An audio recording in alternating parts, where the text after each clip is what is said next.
Okay, in this video, I'm going to go through adding in learning objectives and assessments and actually inputting grades into the program.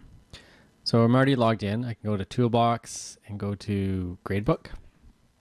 Actually, quickly, let's just see what we have in our setup. I have my scale.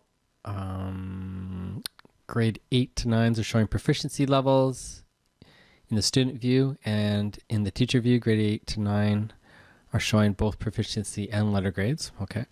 In courses, I have a grade 8 class, or sorry, a grade 8 course, and in classrooms, I have a Math 8 class, and these are the students in that classroom. And in this updated view for the classrooms, we can see we can edit the classroom, which is essentially the name. We can delete the classroom. We can also see that the student email addresses are showing in the classroom page now. These student email addresses were generated from when you entered a student into your classroom. So if I was to add a student into block 2, and I put in their user or their student ID and their first name, last name, Smartmark automatically creates the username for that and email address for that student based on the school district they're in. So in Vancouver School District, it creates an email login using the format student number at learn.vsb.bc.ca. So it creates the student using this information. Students do not create their own usernames or logins. As soon as a teacher enters a student into their grade or into their classroom, the student now has an account on Smartmark.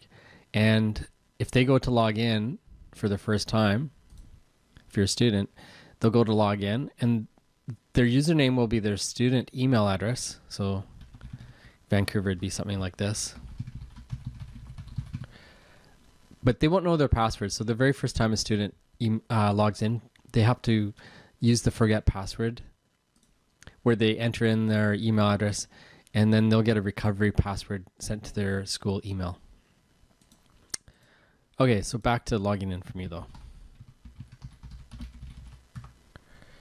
So once again, I'm going to be working on this classroom here, this Math 8 classroom. It has a bunch of students. Also, if I want to, I can edit their email addresses. You can also see there's a column here as well called pronouns. Once students log in, when they go into their profile, you can now modify your name if you'd like, and you can also use different pronouns if you'd like. So that might be a pretty nice thing to check out for your students to see what pronouns they're using. Alrighty, let's go to the gradebook. So I'm going to go to Math 8. Everything's blank. You can see that it's going to show letter grades and proficiency, but it's not doing that yet because there's nothing there. So I'm going to start by adding a learning objective.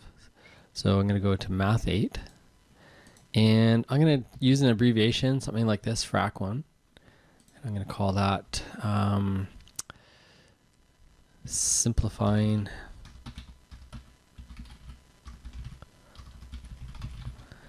fractions.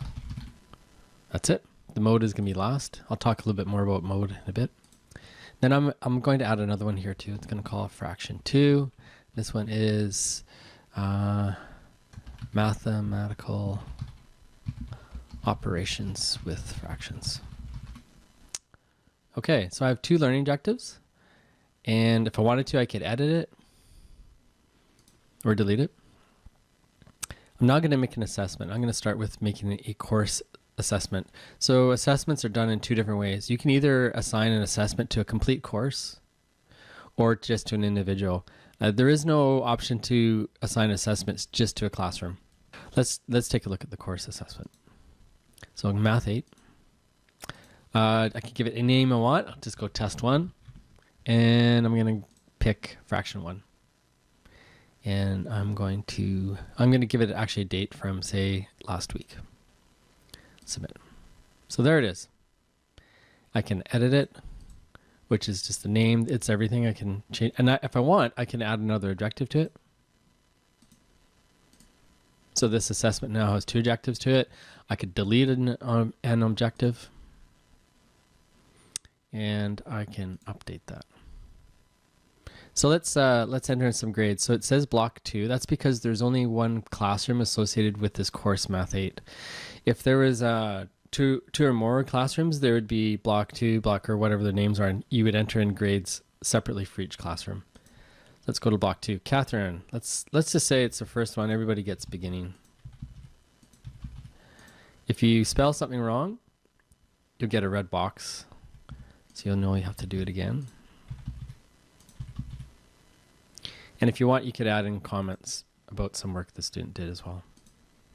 So that's it. Those grades are now in the system. That's that. Now, and if we go to the gradebook and we go to this block 2 Math 8 course, we can now see that everybody has a fraction 1, beginning for fraction 1, and there's nothing for fraction 2 yet. The students, however, would not see this assessment at all because I did not publish it. So this is the case where maybe I want to enter in grades, but I don't want the students to see those grades yet because I want to actually give them back their assessments, and I want them to like maybe do some formative self-assessment with it, and I want them to do that before they know what I am giving them for the assessment. But if I want, though, I can publish it as well. I may want us to see it. I want to see it. I want the students to see it, but I don't want it to calculate towards the final grade. I could omit it. Oops, sorry. I have to do that with the edit. So I'm going to publish it, and I could omit it if I wanted to. Okay, let's make another assessment. Let's call this one test 2. Test 2. We'll do these two again, and we'll do it on the 7th this time. We'll publish it.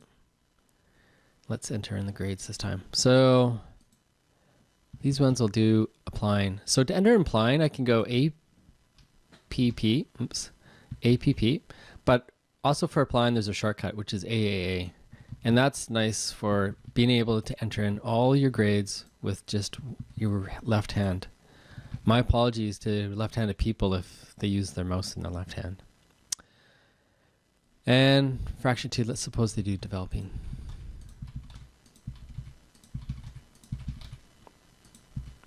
Actually, I'm going to give extending to Wayne Gretzky because he's amazing. All right, let's go to the gradebook. And I think that matches up what we would expect. So we can see all the current grades. And then there's some averaging going on behind the scenes where Wayne's average is a little bit higher, applying plus, because he's got that extending grade. Okay, that gives you a pretty good overview of entering in learning objectives, assessments, and grades and how they look in the gradebook. The next tutorial will look at more in depth into adding grades and assessments in the gradebook.